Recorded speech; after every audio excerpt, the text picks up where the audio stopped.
Hello my dear friends, तो आज हम करेंगे क्लास 8th साइंस का चैप्टर नंबर 3 जिसका नेम है सिंथेटिक फाइबर एंड फैब्रिक। तो इसके अंदर आज हम बात करने वाले हैं एक्रेलिक की। इसके पिछले वीडियो के अंदर हमने ये जान लिया था कि नेचुरल फाइबर क्या होते हैं, सिंथेटिक फाइबर क्या होते हैं, पॉलिएस्टर क्या होता है, रेयन क्या होता है और नायलॉन क्या होता है।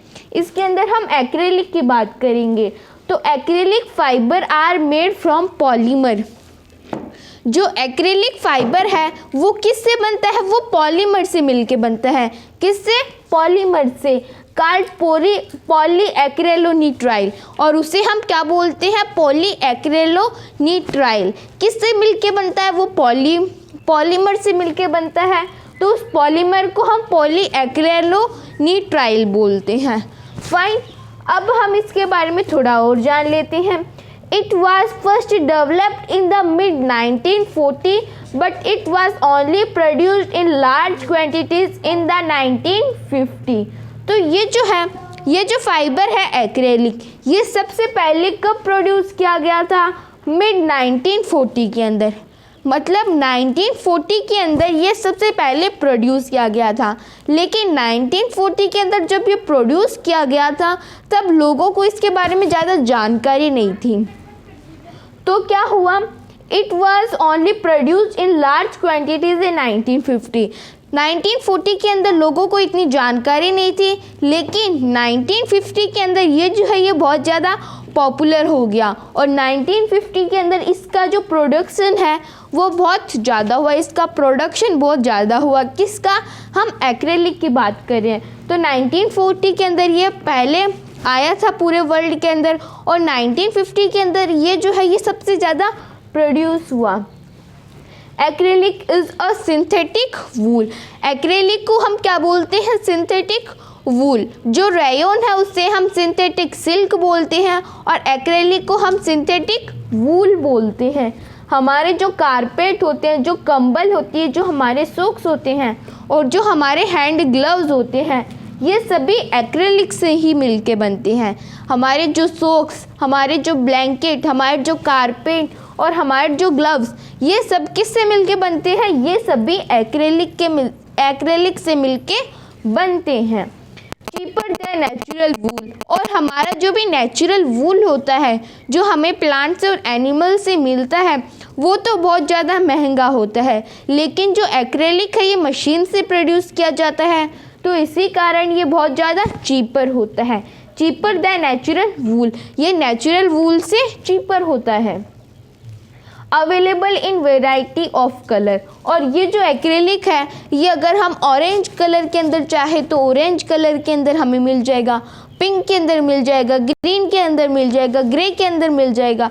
तो ये हर कलर के अंदर मिल सकता है acrylic. Dry easily and easy to wash. और ये आसानी से वॉश हो जाता है और आसानी से ड्राई भी हो जाता है। ये जो इसका एक्रेलिक का कोई कपड़ा होता है वो आसानी से सूख भी जाता है और वो जल्दी से वॉश भी हो जाता है। तो हमने एक्रेलिक की बात कर ली, अब हम आगे बात करेंगे।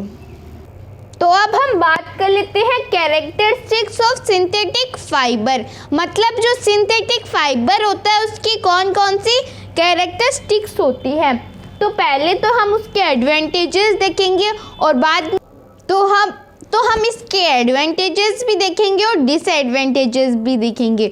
तो पहले हम सिंथेटिक फाइबर के एडवांटेजेस को देख लेते हैं। Dry up quickly. अगर हम उनको वॉश करते हैं तो वो आसानी से सूख जाती हैं, तो वो ड्राई अप क्विकली, बहुत ही जल्दी से सूख जाती हैं।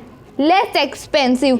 और वो जो है वो नेचुरल फाइबर से भी कम एक्सपेंसिव होते हैं। मतलब नेचुरल फाइबर से भी वो सस्ते होते हैं। अगर नेचुरल फाइबर 400 रुपये का तो 400 रुपये का है तो हमें सिंथेटिक फाइबर 150 रुपये के अंदर ही मिल जाता है। ड्यूरेबल। और वो लंबे समय तक भी चलते हैं। जो सिंथेटिक फाइबर है वो लंबे समय तक चलते हैं। Easy to maintain. और उनको बनाते हैं उनको जब सिंथेटिक फाइबर को बनाते हैं तब भी ज़्यादा मेहनत नहीं लगती। रेडिली अवेलेबल, और वो किसी लोकल शॉप के अंदर, किसी छोटी मोटी दुकान के अंदर भी मिल जाते हैं। लेकिन जो नेचुरल फाइबर है वो हमें किसी ऐसी वैसी दुकान पे नहीं मिलते, वो किसी एक बड़े शॉप पे, बड़े मार्केट में ही मिलते हैं। अब इसके डिसएडवांटेजेस देख लेते हैं। इलेक्ट्रोस्टैटिक चार्ज इज जनरेटेड, इसके अंदर से जो इलेक्ट्रोस्टैटिक चार्ज है, इलेक्ट्रोस्टैटिक चार्ज मतलब जैसे अगर हम कंघी करते हैं तो अगर हमारे बाल सूखे होते हैं तो वो जो हमारे हेयर हैं वो उस कंघी से चिपक जाते हैं, या फिर अगर हम स्केल को हमारे सर के ऊपर रब करते हैं और बाद में अगर हम पेपर के स्मॉल पीसेस को उसके अंदर से अटैच करना चाहते हैं तो वो अटैच हो जाते हैं। तो वो क्या होते हैं, इलेक्ट्रोस्टैटिक चार्ज इज जनरेटेड। कुछ समय के अंदर हमने देखा होगा कि जब हम रजाई ओढ़ते हैं सर्दी के अंदर, तो जो रजाई है वो हमारे हाथ के जो हेयर्स होते हैं उनको अटैच कर लेती हैं। तो जो सिंथेटिक फाइबर होते हैं वो इलेक्ट्रोस्टैटिक चार्ज इज जनरेटेड, उनके अंदर से जो इलेक्ट्रोस्टैटिक चार्ज है वो जनरेट होता है। Can burn and stick to our body, और वो जल भी सकते हैं। जो सिंथेटिक फाइबर है वो जल भी सकते हैं। तो जो रेयन है हमारा, अगर हम उसको किसी पेपर के जलने की स्मेल आ जाए रेयन को, तो वो खुद भी जलने लग जाता है। Can burn and stick to our body, वो हमारी बॉडी से चिपक जाते हैं, हमारी बॉडी के हमें अच्छा नहीं लगता जब हम सिंथेटिक फाइबर को पहनते हैं। तो कैन बर्न, वो बर्न भी कर सकते हैं कभी भी।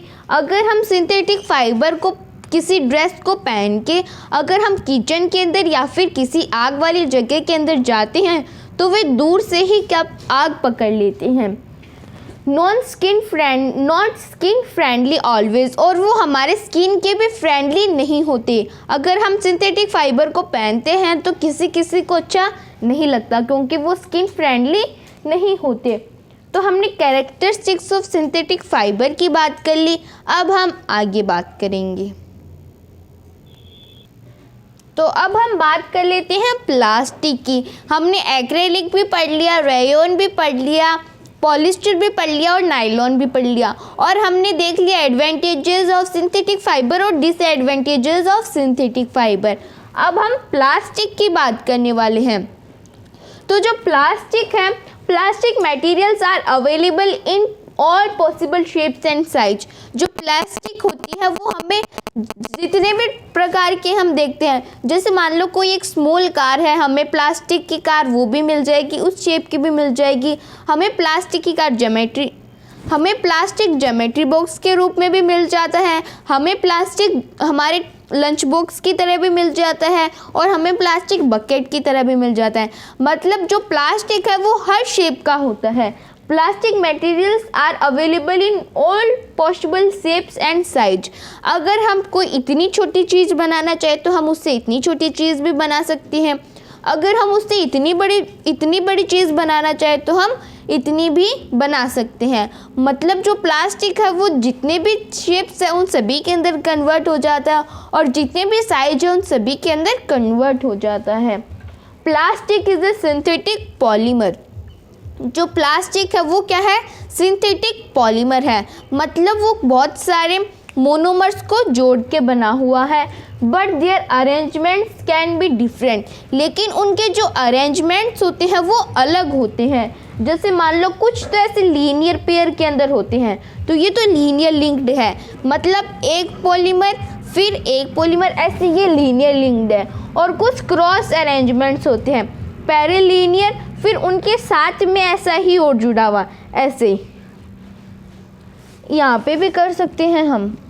तो ऐसे कुछ क्रॉस्ड अरेंजमेंट्स होते हैं। तो कुछ प्लास्टिक्स तो लीनियर लिंक्ड के अंदर होते हैं और कुछ क्रॉस अरेंजमेंट्स के अंदर होते हैं। तो हमने प्लास्टिक के बारे में थोड़ा बहुत जान लिया, अब हम आगे बात करेंगे। तो अब हम बात करेंगे प्लास्टिक की। तो हमने पहले प्लास्टिक के बारे में थोड़ा जान लिया था, अब हम उसके बारे में और जान लेते हैं। तो ईज़िली मोल्डेबल, ये जो प्लास्टिक होता है ये ईज़िली मोल्डेबल होता है। मतलब अगर मान लो ये प्लास्टिक का मार्कर है, हम इसको मेल्ट करके, इसको पिघला के, इसको किसी एक स्मॉल कार के अंदर भी कन्वर्ट कर सकते हैं। मतलब जो प्लास्टिक होते हैं वो ईज़िली मोल्डेबल होते हैं, कैन बी रिसाइकल्ड, और ये जो प्लास्टिक होते हैं ये फिर से रिसाइकल भी हो सकते हैं। तभी तो हम प्लास्टिक को रद्दी वाले को भी देते हैं, क्योंकि जो प्लास्टिक होते हैं वो रिसाइकल हो सकते हैं। रीयूज्ड, हम प्लास्टिक को रीयूज़ भी कर सकते हैं। अगर हम प्लास्टिक की बॉटल लाते हैं पानी पीने वाली, तो उसको अगर हम पहले हमने पानी पी लिया और बाद में हम उसको फेंक देते हैं, लेकिन अगर हम उसको पानी पी के किसी और यूज़ के अंदर भी ले ले तो इससे क्या होगा, जो प्लास्टिक है उसका रीयूज़ हो जाएगा। कलर्ड, जो प्लास्टिक होते हैं उसके ऊपर हम किसी भी प्रकार का कलर भी कर सकते हैं। मेल्टेड, और जो प्लास्टिक होते हैं वो मेल्टेड भी होते हैं, मतलब वो पिघल भी जाते हैं। रोल्ड इनटू थिन शीट्स, और जो प्लास्टिक होती है वो थिन शीट्स के अंदर भी रोल हो जाती है। मतलब अगर मान लो कोई एक प्लास्टिक की कोई भी सामान है, हम उसको पीट के, पहले तो मैं इसको मेल्ट करूँगी, मान लो ये मार्कर है, अगर हम इसको मेल्ट करेंगे और क्या होगा, ये अगर हम इसको मेल्ट करते जाएंगे और ये इसको हम रोल, पहले तो ये रोल शेप के अंदर है तो ये रोल भी हो सकता है और ये मेल्ट होके छोटे छोटे वायर्स के अंदर और छोटी छोटी शीट्स के अंदर भी कन्वर्ट हो सकता है। रोल्ड इनटू थिन शीट्स, ये थिन शीट्स के अंदर भी कन्वर्ट हो सकता है। और मेड इनटू वायर्स, और इसके वायर्स भी बन सकते हैं। तो हमने प्लास्टिक के बारे में भी जान लिया। अब हमारी जो बकेट होती है उस बकेट के अंदर मान लो थोड़ी सी दरार आ गई, मतलब वो बकेट कहीं से टूट गई ऊपर से, तो क्या होता है, जो बकेट को ठीक करने वाला होता है वो उसको पिघला के फिर से सही कर देता है। तो वो क्या होते हैं, वो थर्मोप्लास्टिक होते हैं। लेकिन हमारा जो स्विच बोर्ड होता है जिसके अंदर हम किसी भी बटन को ऑन करते हैं, मान लो ये हमारा स्विच बोर्ड है, यहाँ पे बटन्स लगे हुए हैं ये, और ये उसके अंदर छेद है, तो ये पूरा स्विच बोर्ड है। तो ये जो स्विच बोर्ड होता है ये मेलामाइन का बना हुआ होता है। तो ये जो स्विच बोर्ड है इसको हम क्या नहीं कर सकते, इसको हम पिघला के किसी और शेप के अंदर कन्वर्ट नहीं कर सकते। क्यों? क्योंकि ये मेलामाइन से बना हुआ है, और जो मेलामाइन होता है वो थर्मोसेटिंग प्लास्टिक होता है। हम थर्मोसेटिंग प्लास्टिक को वायर्स के अंदर कन्वर्ट नहीं कर सकते। तो ये जो है थर्मोसेटिंग प्लास्टिक, तो इसको हम किसी भी वायर के अंदर या फिर किसी भी पेपर शीट के अंदर कन्वर्ट नहीं कर सकते। तो ये थर्मोसेटिंग प्लास्टिक होता है। क्या हम हमारे घर के अंदर जितने भी सामान हैं उसको मेल्ट कर सकते हैं या फिर उसको किसी और शेप के अंदर कन्वर्ट कर सकते हैं? इन सभी के ये जो क्वेश्चन है, क्या हम हमारे घर के सभी जो भी प्लास्टिक के बने हुए मटेरियल्स होते हैं उनको हम वायर्स के अंदर या फिर शीट्स के अंदर कन्वर्ट कर सकते हैं? तो उसका आंसर हम हमारे नेक्स्ट वीडियो के अंदर डिस्कस करेंगे। If anybody have any type of doubt, any type of query, then the comment section is waiting for you. Thank you so much.